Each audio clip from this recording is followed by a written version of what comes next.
Good morning. आज हम करते हैं शुद्ध पदार्थों के क्या प्रकार हैं। ठीक है, देखिए हम लेसन दूसरा कर रहे हैं क्लास 9th का। उसका टॉपिक हमारे पास आज शुद्ध पदार्थों के क्या प्रकार हैं। देखिए, पदार्थ को उनके रासायनिक संगठन की बात करें तो रासायनिक संगठन के आधार पर उनको तत्व या यौगिकों में विभाजित किया गया है। किन आधार पर? रासायनिक संगठन के आधार पर तत्व और यौगिकों में विभाजित किया जा सकता है। बात करें यदि हम तत्व की, तो रॉबर्ट बॉयल, क्या नाम है? रॉबर्ट बॉयल, ये पहले वैज्ञानिक थे जिन्होंने सन 1661 में सबसे पहली बार तत्व शब्द का इस्तेमाल किया। तो तत्व शब्द का सबसे पहला इस्तेमाल किसके द्वारा है? रॉबर्ट बॉयल द्वारा।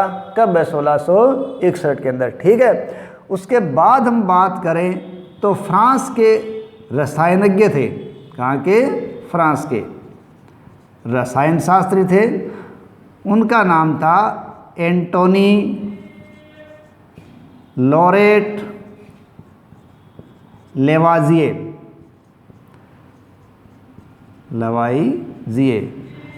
ठीक है, इनको अलग अलग नाम देते हैं। कई जगह लेवाजिए सीधा नाम आ जाता है, ठीक है, या अपन नाम ले सकते हैं एंटोनी लॉरेंट लेवाजिए। तो इन्होंने क्या किया? सबसे पहले तत्व की परिभाषा दी। ठीक है, तो तत्व नाम का सबसे पहले इस्तेमाल करने वाले व्यक्ति थे रॉबर्ट बॉयल, और इसको परिभाषित करने वाले कौन थे? फ्रांस के एंटोनी लॉरेंट लेवाजिए। ठीक है, अब लेवाजिए ने क्या किया? प्रयोग द्वारा इसे प्रतिपादित किया था। ये विशेष ध्यान रखना। ठीक है, प्रयोग द्वारा प्रतिपादित किया था किसकी? तत्व की परिभाषा को। अब ये क्या कहते हैं? लेवाजिए कहते हैं कि तत्व पदार्थ का वो मूल रूप है। तत्व किसका रूप है? पदार्थ का, और मूल रूप है जिसे अब आप आगे विभाजित नहीं कर सकते। वो साधारण रूप में ये कहते हैं। ठीक है, साथ ही साथ वो कहते हैं जो रासायनिक प्रक्रियाओं द्वारा अलग नहीं किया जा सकता। लेवाजिए कहते हैं कि पदार्थ का वो मूल रूप जिसे अब आगे विभाजित नहीं किया जाता, वो तत्व कहलाता है। हम साधारण रूप में यदि तत्वों की बात करें, साधारण रूप में हम तत्वों को धातु, अधातु और उपधातु के अंदर बांट सकते हैं। किस किस में? धातु, अधातु और उपधातु के अंदर हम तत्वों को बांट सकते हैं। तो कितने पार्ट हो गए? 3। अब धातु क्या है, अधातु क्या है, उपधातु में क्या है? इनकी अपनी अपनी अलग अलग प्रॉपर्टीज़ है जिनके आधार पर हम इनको धातु, अधातु और उपधातु के अंदर डिवाइड करते हैं। देखिए, अधिकांश जो मिले ना वो धातु ही है। अब धातु है क्या, उसकी क्या प्रॉपर्टीज़ है, क्या उसमें गुण है? देखो, वो पदार्थ जो क्या है, लगभग ठोस है। ठीक है, धातु है। धातु में क्या है? चमक है। धातु में क्या है? तन्यता है। तन्यता का मतलब धातु का वो गुण जिसके आधार पर उसके तार बनाए जा सकें। ठीक है, धातु में क्या होती है? आघात वर्धनी होती है, यानी जिसको चोट करके फैलाया जा सके, जिसकी चद्दर बनाए जा सके, वो पदार्थ क्या है? धातु होता है। आघात वर्धनीयता कहलाता है। इसी प्रकार इसमें अपन रंग की बात करें तो चांदी है, वो धातु है, और वो कैसे रंग की है? सफ़ेद। अपन सोने की बात करें तो वो कैसा है? पीला। बाकी अधिकांश धातुएं किस रंग की हो रही है? अधिकांश धातुएं गहरे धूसर रंग की होती है। ठीक है, इसके अलावा धातुएं ताप की सुचालक हैं। ठीक है, ऊष्मा की सुचालक है। हम ताप ऊष्मा को देख लें तो विद्युत की सुचालक कह सकते हैं। ठीक है, यानी विद्युत की, ताप की सुचालक होती हैं क्या? धातुएं। धातुओं में विशेष ध्वनिकता का गुण पाया जाता है। ठीक है, यदि हम धातु को ऊपर से गिराएं तो वो ध्वनि करते से, सिक्का गिरने पर ध्वनि होती है, मंदिर में घंटियां बजाते ध्वनि होती है, वो धातुओं का एक ध्वनिकता का गुण होता है। ठीक है, इस प्रकार ये धातुएं करीब करीब ठोस है, लेकिन पारा धातु है वो द्रव अवस्था में मिलता है। अब हम अगर ए धातु की बात करें, पहले अपन इसके एग्जाम्पल देख लेते हैं। अपन धातु के एग्जाम्पल में सोना, चांदी, तांबा, लोहा, एल्युमिनियम, सोडियम, पोटेशियम, पारा, ये सभी क्या है? ये सभी धातुएं हैं और दैनिक जीवन में कहीं न कहीं ये काम आती रहती है। अब बात करते हैं अधातु।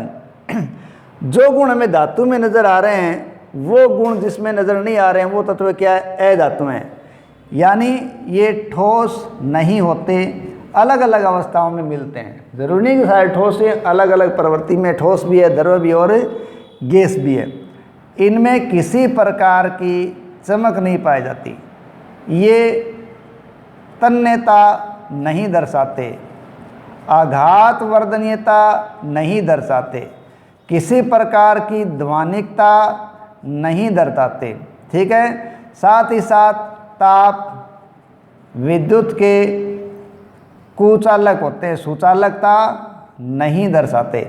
इस प्रकार ये जो धातु की प्रस्थिति है वो अधातुओं के अंदर नहीं पाई जाती।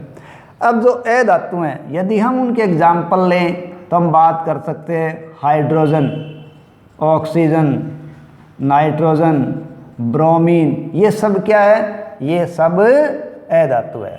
Hydrogen, oxygen, nitrogen, bromine, chlorine अधातु।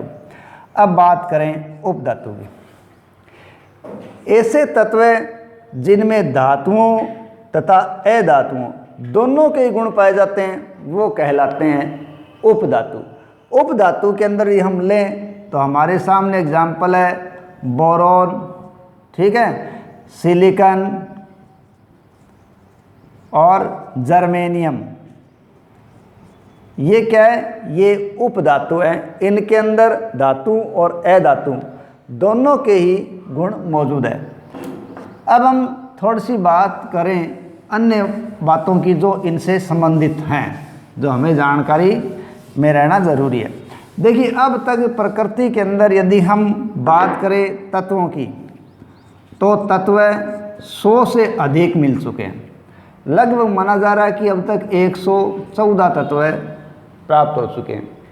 अब इन तत्वों के अंदर अधिकांश जो तत्व हैं, यानी ये माना जा रहा है कि 92 जो तत्व हैं वो प्राकृतिक हैं और शेष जो तत्व हैं वो क्या है? मानव निर्मित है। ठीक, तो 100 से अधिक तत्व अब तक जानकारी में आ चुके हैं। इनमें ज़्यादातर जो तत्व हैं वो किस अवस्था में मिले हैं? ठोस अवस्था में है और ज़्यादातर धातु के रूप में भी है। 11 तत्व है। कितने? 11। कमरे के ताप पर बात करें तो कमरे के ताप पर 11 तत्व किस अवस्था में मिलते हैं? गैस। और 2 तत्व ऐसे हैं जो द्रव अवस्था में हैं, एक तो पारा और एक ब्रोमीन। ये किस अवस्था में है? ये द्रव अवस्था में। ध्यान रखिए, पारा एकमात्र धातु है जो द्रव अवस्था में मिलती है, अर्थात ये धातु है। और ब्रोमीन भी क्या है? द्रव अवस्था में, लेकिन ब्रोमीन अधातु है। ठीक है, गैलियम, ठीक है, और सीजियम, गैलियम और सीजियम, ये इस प्रकार की तत्व है जो कमरे से यदि इनको कुछ ज़्यादा तापमान मिल जाए तब ये द्रव अवस्था में परिवर्तित हो जाते हैं। गैलियम, सीजियम ऐसे तत्व हैं जो कमरे से थोड़ा अधिक तापमान प्राप्त कर लें तो द्रव अवस्था में बदल जाएंगे। कमरे का तापमान सामान्यतः माना गया है 303 केल्विन। यदि इसे थोड़ा सा ज़्यादा हो जाए तो ये द्रव अवस्था में आ सकते हैं। ठीक है, धन्यवाद।